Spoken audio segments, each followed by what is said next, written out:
নমস্কার বন্ধুরা, স্বপ্নের রান্নাঘরে আপনাদের সবাইকে স্বাগত জানিয়ে আজ আমি আবারও একটা নতুন রেসিপি তৈরি করছি। আজ আমি তৈরি করছি স্পেশাল ঘুগনি। এই ঘুগনিটা এতটাই সুন্দর, এটাকে বলে বোঝানো যাবে না। এই ঘুগনি তৈরির জন্য সবার প্রথমে গ্যাস অন করে আমি একটা প্রেসার কুকার বসিয়ে নিলাম। প্রেসার কুকারে কিছুটা পরিমাণ জল দিলাম, লবণ দিলাম পরিমাণ মতো, আর মটরটাকে আমি 5 ঘন্টা আগে ভিজিয়ে রেখেছিলাম, সেটা দিয়ে প্রেসার কুকারের ঢাকনাটা আমি বন্ধ করে দিলাম। এবার মটরটা আমি খুব ভালো করে সেদ্ধ করে নিব। মটর সেদ্ধর সময় আমি প্রেসার কুকারে একটা সিটি দিয়ে একদম গ্যাসের ফ্লেম কমিয়ে দিয়ে মিনিট 5 বসিয়ে রাখবো। দিলেই মটরটা খুব ভালো করে সেদ্ধ হয়ে যায়। প্রেসার কুকারটা এখনই আমি খুলব না। প্রেসার কুকারটা ঠান্ডা হয়ে গেলে তারপরেই আমি প্রেসার কুকারের ঢাকনাটা খুলে মটরটা বার করব। রান্নার জন্য এবার একটা কড়াই বসিয়ে নিয়েছি। কড়াইটা গরম হয়ে গেলে তাতে কিছুটা পরিমাণ সাদা তেল দিলাম। তার মধ্যে প্রথমে আমি নারকেলটাকে খুব সরু সরু করে কুচি করে রেখেছি, সেটাকেই হালকা লাল করে এইভাবে ভেজে তুলে নিব। ওই তেলের মধ্যে এবার আমি দিয়ে দিব টুকরো করে রাখা আলু। আলুটাকে এইভাবে চৌকো চৌকো করে ছোট ছোট করে কেটেছি।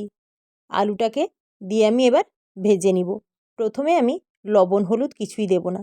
আলুটা কিছুটা ভাজা হয়ে গেলে অল্প পরিমাণ হলুদ গুঁড়ো আর স্বাদ অনুযায়ী লবণ দিয়ে দিলাম। এবার আমি আবারও কিছুক্ষণ নাড়াচাড়া করে এই আলুটাকে ভেজে নিব। আলুটা আমার ভাজা হয়ে গেছে। এবার আমি এটাকে তুলে নিব। কড়াইয়ের মধ্যে আবারও কিছুটা সাদা তেল দিলাম। সাদা তেল দেওয়ার পরে এবার কুচনো পেঁয়াজ, লবণ আর চিনি দুটোই পরিমাণ মতো। পেঁয়াজটাকে এইভাবে নাড়াচাড়া করে আমি অল্প কিছুক্ষণ ভেজে নিব। ভাজা প্রায় এইভাবে হয়ে এলে এবার আমি এর মধ্যে দিয়ে দিলাম টুকরো করে রাখা টমেটো। টমেটোটাও পেঁয়াজের মধ্যে খুব ভালো করে এইভাবে নাড়াচাড়া করে ভেজে নিব। দেখেই মনে হচ্ছে পেঁয়াজটা আর টমেটোটা খুব ভালোভাবে ভাজা হয়ে গেছে। এবার আমি এর মধ্যে দিয়ে দিলাম আদা বাটা, রসুন বাটা, হলুদ গুঁড়ো আর লঙ্কার গুঁড়ো। সমস্ত কিছু আঁচ কমিয়ে বেশ কিছুক্ষণ ধরে এটাকে কষিয়ে নিব।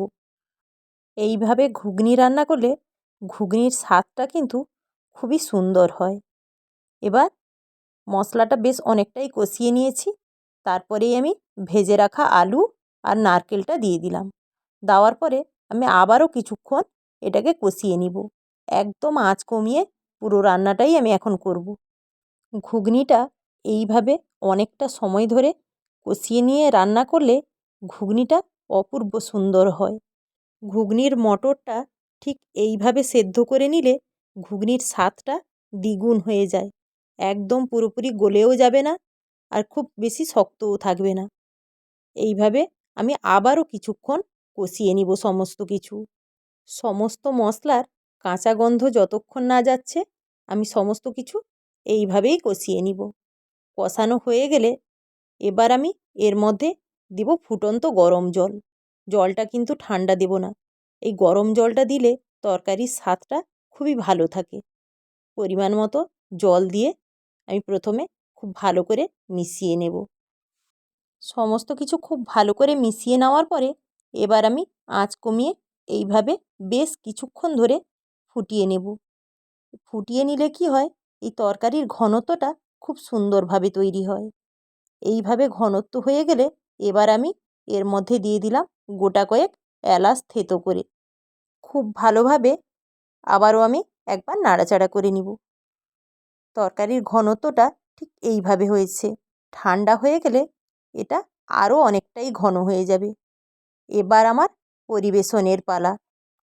আমার এই রান্নার ভিডিওটা আপনাদের যদি ভালো লেগে থাকে আপনারা অবশ্যই লাইক, কমেন্ট, শেয়ার করবেন। আর নিত্য নতুন রান্নার ভিডিও পেতে আমার চ্যানেলটি অবশ্যই সাবস্ক্রাইব করবেন। আর যারা ফেসবুকে দেখছেন তারা পেজটি অবশ্যই ফলো করে দিবেন। আমি ফিরে আসছি আবারও নতুন নতুন রান্নার রেসিপি নিয়ে।